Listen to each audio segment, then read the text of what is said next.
Right. So today I'll be talking about this talk, Polymixin B Hemoperfusion and Cytosorb. So this talk I gave in Whitefield, Manipal on 24th August 2019 in Nephrology CME. So when we look at extracorporeal therapy, because these two, Polymixin B and Cytosorb, come under extracorporeal therapy. So the hypothesis is extracorporeal therapy helps to restore physiology by removing toxins and by helping to reduce fluid overload and by restoring electrolyte balance, and it does contribute to resolving inflammation by removal of these toxins, endotoxin, chemokine and cytokine. So this is the physiological basis of why we use extracorporeal therapy and its hypothetical role that it will help in clinical improvement. So when you talk about extracorporeal therapy, you can use any of these three modalities. You can use CRRT, SLED or intermittent hemodialysis to achieve extracorporeal therapy. So what are the different extracorporeal therapies we have? So we have various extracorporeal therapy like ECMO also comes under extracorporeal, carbon dioxide removal, or you have charcoal hemoperfusion, SCUF, immunopheresis. But today we'll be talking about two modalities, which is cytokine removal. Predominantly the modality we have now currently available to do this is Cytosorb, and endotoxin removal is Polymixin B Hemoperfusion. So we look into these two modalities and what is the current evidence to favor or not favor these modalities. So when you look at polymixin B hemoperfusion or any other extracorporeal, basically you have a venous axis.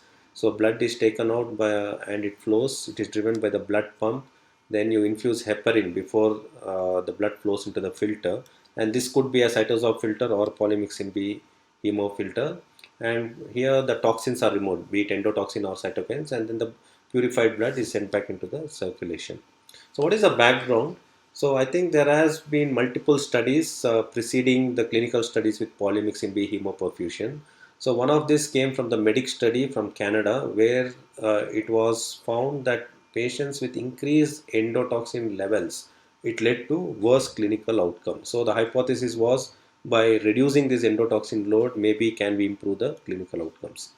So polymixin B hemoperfusion basically constitutes a filter where this polymixin B is coated on the filter, and the reason why we have this polymixin B is it has increased affinity to endotoxin and it binds to endotoxin.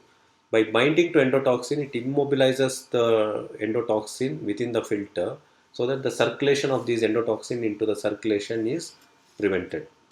So basically, polymixin B has increased affinity to endotoxin, binds to endotoxin, immobilizes this, and prevents circulation in the body. So there was this initial meta-analysis which came from Dina Cruz. This is from Italian people, where they found that by removing these endotoxins, they found favorable effects on the hemodynamics, mainly mean arterial pressure. It helps in improving the PaO2 by FiO2, and it was found to reduce vasopressor usage and mortality. So this was the meta-analysis that came in 2007, which showed it had favorable effects. So the first European study came from Jean-Louis Vincent from Belgian group, where they showed by use of polymixin B hemoperfusion, there was improvement in the cardiac function and in the renal function. And but the mortality, there was no effect on mortality in this study which came from Jean-Louis Vincent. So most of the studies of polymixin B hemoperfusion come from Japanese people. So the Nakamura et al., the Japanese author, showed that use of polymixin B hemoperfusion helped to reduce the serum albumin and reduce in the serum creatinine level. And this study also showed some physiological benefit with proximal renal tubule function. So it showed reduction in the damage to the proximal renal tubule. And this particular study also showed there is a reduced renal excretion of N-acetyl beta glucosaminidase, which was found to be protective in nature. And this was another Italian study, Cantalupa et al., where they showed there is a reduction on the pro-apoptotic process that happens when polymixin B hemoperfusion is used, and it showed improved in the acute kidney injury score. So these were all the little earlier studies. And then we had this French study called Abdomic study. So this was done by Payen et al., came in 2015. So this study was done in 243 patients, and even this study showed no difference in 28-day mortality by using polymixin B hemoperfusion. So this was the preamble to the subsequent studies that came. So then this particular study came, which is a big trial, I think, which created a lot of enthusiasm to clinicians to consider using polymyxin B hemoperfusion, which is a UFAS randomized controlled trial. So I think this was the study which sort of increased our enthusiasm to consider its usage, and even we used in some patients in our own ICU based on this trial. So this trial again came from Dina Cruz. This study was done in Italy in 10 ICUs between December 2004 to 2007. So the inclusion criteria in this study was very specific. So they had a very focused inclusion criteria. They took only patients with abdominal sepsis who underwent surgery for source control. So it was a very specific group of patients with septic shock where the source was abdominal source and who underwent source control with abdominal surgery or any other intervention. And patients were randomized within 6 hours after the surgical intervention for eliminating the source. So after randomization, patients were put on polymyxin B hemoperfusion for 2 hours. So if there was no improvement within 24 hours, these patients were put on the second run of polymyxin B hemoperfusion for 2 hours. And the polymyxin, the dosage was 1 gram was present in polystyrene fiber. So the polymyxin B content was around 5 milligram per 1 gram of polystyrene fiber. So that was the sort of a content of polymyxin B in the filter, 5 milligram per 1 gram of polystyrene. PS is polystyrene fiber.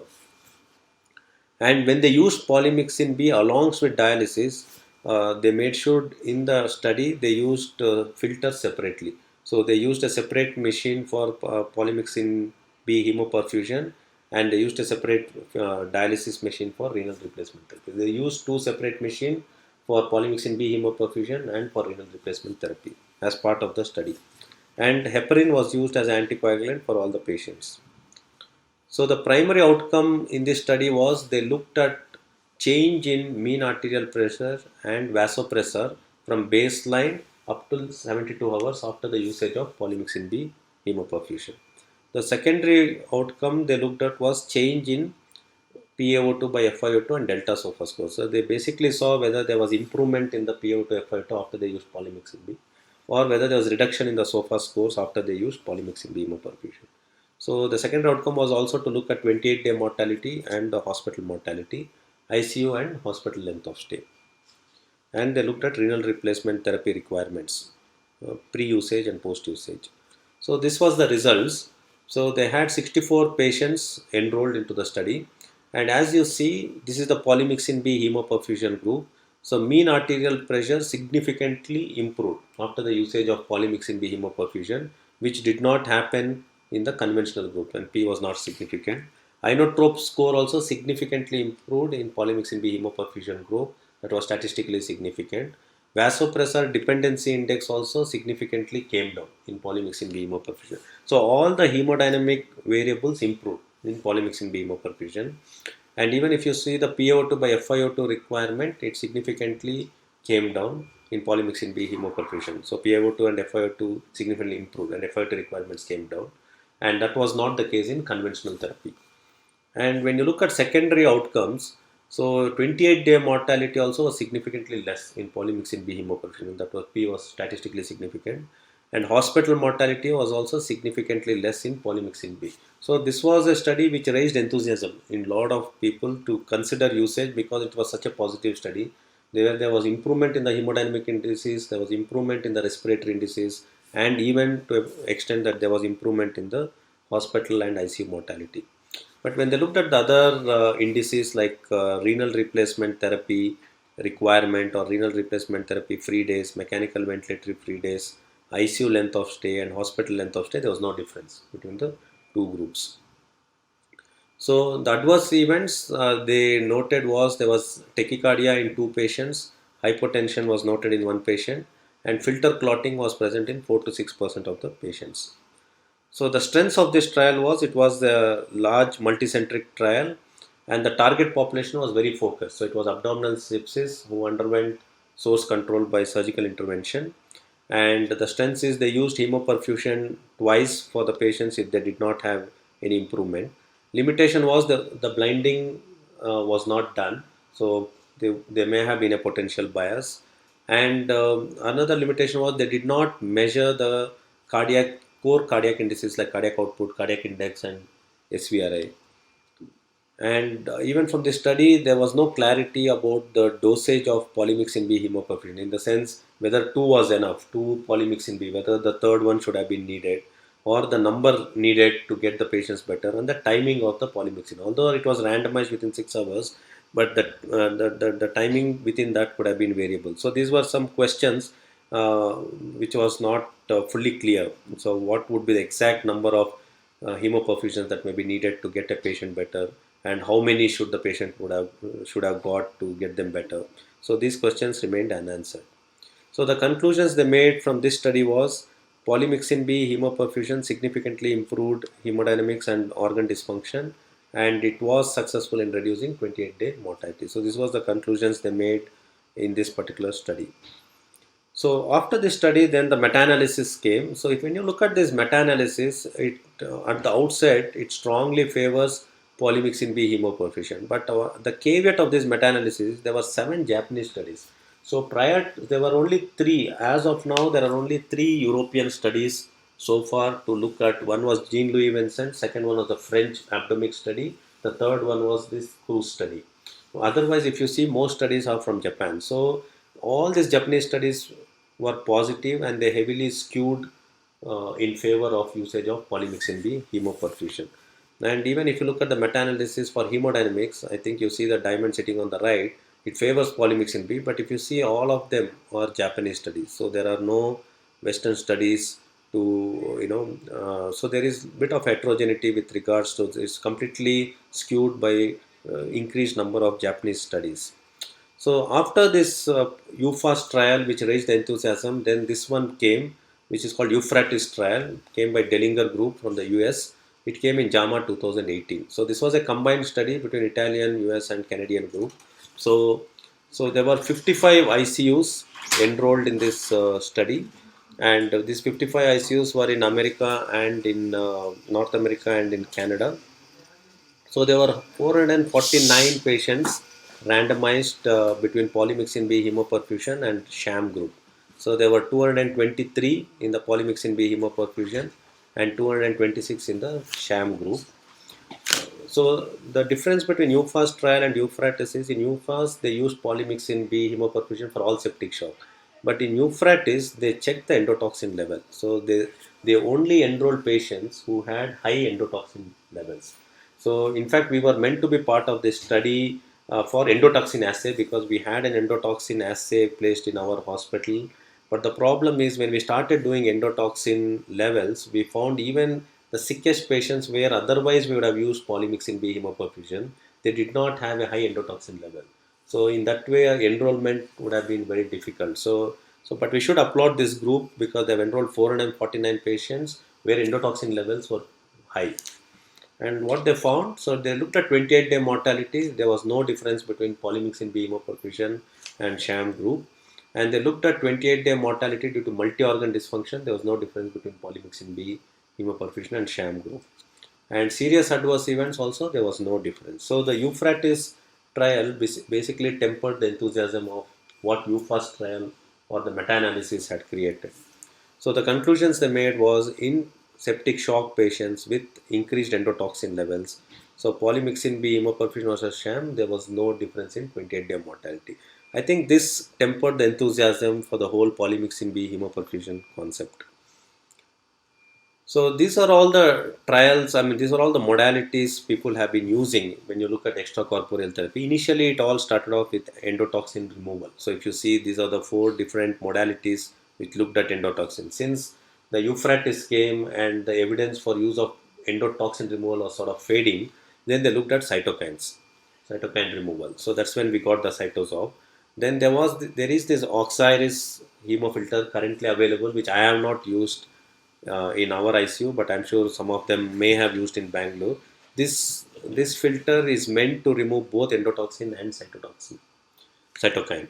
So then you have other filters looking at cytokine heme absorption. So currently, if you see, initially the trial started with endotoxin. Once those trials failed, now you see the movement towards cytokine removal modalities. So for that we have this Cytosorb, so which we have used in some of the patients. So Cytosorb is a filter which is basically conceptualized and designed to remove the cytokines from the blood circulation. So this is a biocompatible porous polymer polystyrene beads. So there you saw polymixin B coated polystyrene fiber. Here it is polystyrene beads which is meant to adsorb the cytokines.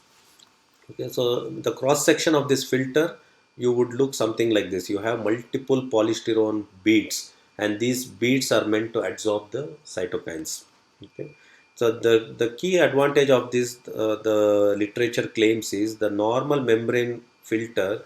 You have a total surface area of 2 meters squared, but the cytosorb, because of those beads, multiple beads that are present, the surface area is very huge, 45,000 meters squared, which means the blood passes through such a big surface area, and which is sort of extrapolated to 4 football fields. So that's the surface area. Since the blood flows through such a large surface area, where the surface area available for absorption of cytotoxins is very high, so the significant cytokine load is lessened by passing the blood through this cytosorb filter.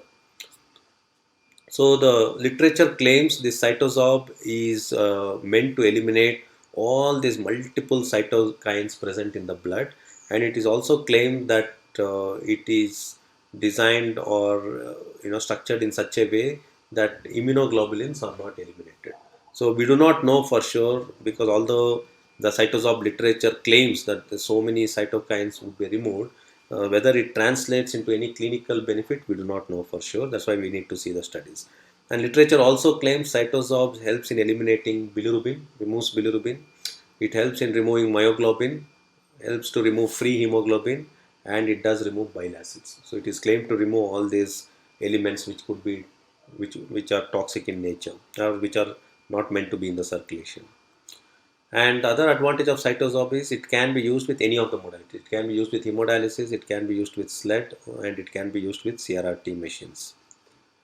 So, and it is claimed that Cytosorb can be used in hemoperfusion when you are doing a hemoperfusion, or it can be used with CRRT. It can be used as a pre-filter, or it can be used as a post-filter. And then it is claimed that it can be used in a cardiopulmonary bypass setting also. So it can be connected to the circuit of cardiopulmonary bypass, and it can be also used in the ECMO circuit. So they claim that uh, considering the patients are very sick, even if they are on any of these supportive modalities, Cytosorb is compatible to be used with ECMO circuit or CRRT or hemoperfusion. I think so. The other sort of literature reference is when we know there is an infection in a patient, there are two inflammatory responses. So the red one is pro-inflammatory response, the blue one is anti-inflammatory response. So we know for sure in sepsis, because there is a pro-inflammatory cascade and there is an anti-inflammatory cascade to mitigate the pro-inflammatory response. And we know when any of these response is overwhelmed, multi-organ dysfunction sets in. So the key essence is there should be a good balance between pro-inflammatory and anti-inflammatory. So the literature claims that the usage of Cytosorb has a greatest benefit when it is used in this sort of a phase where the pro-inflammatory activity is at the maximum, and not during this phase where there is a cytokine storm here, not during this phase where pro-inflammatory activity is less and anti-inflammatory activity is more. So this is the sort of hypothetical claim that this modality sort of suggests, because during pro-inflammatory there is a huge cytokine load, and that is when the benefit is maximum, and not to be used when this cytokine load is coming down, and where anti-inflammatory response is more than pro-inflammatory response. Okay. So when you look at the evidence for Cytosorb, as I said, for all the evidence for Polymixin B Hemoperfusion comes from Japanese group. As Cytosorb is an innovative extracorporeal therapy which is sort of invented or evolved in Germany. So you would see most literature coming from Germany. So this was a study which came from Germany, where they did use Cytosorb for 20 patients with refractory septic shock.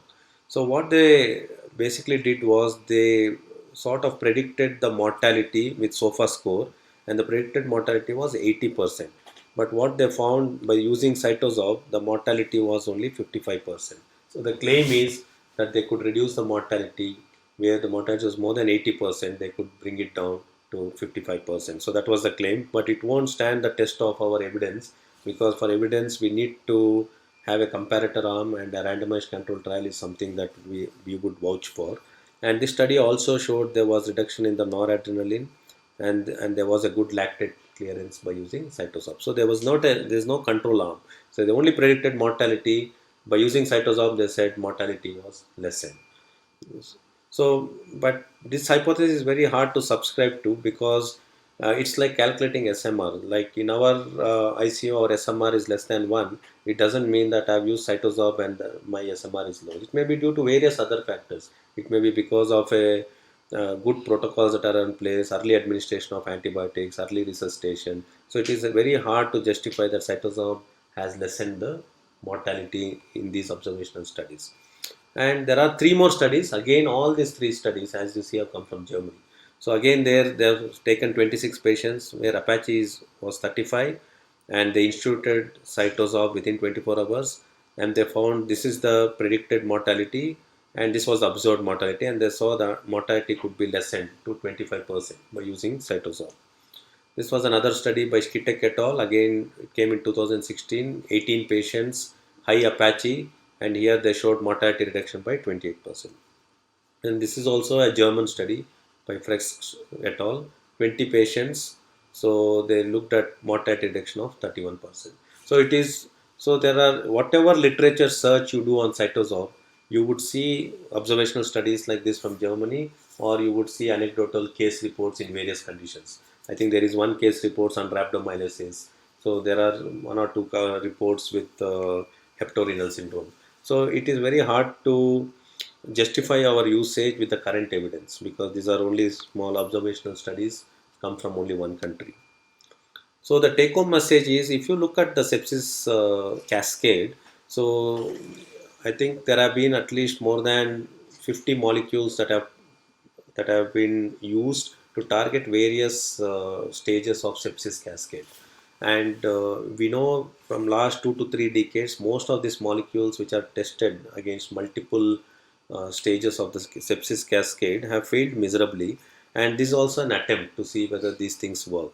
So basically, you have an organism so which produces lipopolysaccharide endotoxin, and this endotoxin activates these monocytes or macrophages, which leads to cytokine storm, and which leads to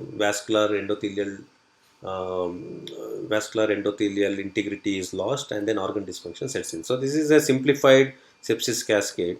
So they have positioned this polymixin B hemoperfusion here, and now we know that it has not helped much, because it has not shown any meaningful change in clinical outcome. So because this has failed, I think we have placed the cytokine removal at this stage. We are hoping against home by eliminating these cytokines, so the injury to the vascular endothelium can be mitigated. But that also seems to have not very well succeeded, at least from the trials we see so far. And we need more robust trials for cytokines. So polymixin B, hemoperfusion, and Cytosol, at least physiologically and hypothetically, they both appear as novel extracorporeal sepsis therapy modalities. But with regards to polymixin B hemoperfusion, there are more trials than Cytosorb. So, and you have literature for more than 10 years from Japan and a few other countries. But it has been extensively used in Japan. Although Japanese trials are positive, the similar sort of results were not found in our Euphrates trial. So the Euphrates trial, this was the initial trial which raised a lot of enthusiasm, done by Dina Cruz from Italy, but this was tempered by Euphrates trial done by Dellinger, because which was negative, and this came as late as 2018. So Cytosorb is more recent, and as of now we have sort of more observational studies or anecdotal case series or case reports. So we need more evidence to justify, at least scientifically, to use this Cytosorb as a conclusive tool to help our septic patients. And as I said, Cytosorb trials are mainly from Germany. So it's only from this country we have had these studies. So thank you very much. So I would end my talk with this quote. So don't be afraid to start over. It's a chance to build something better this time. So I think all these talks will be uploaded onto my website. So if you wish to re-hear to this lecture, you can visit this website and listen to this lecture to gain more clarity. So thank you all.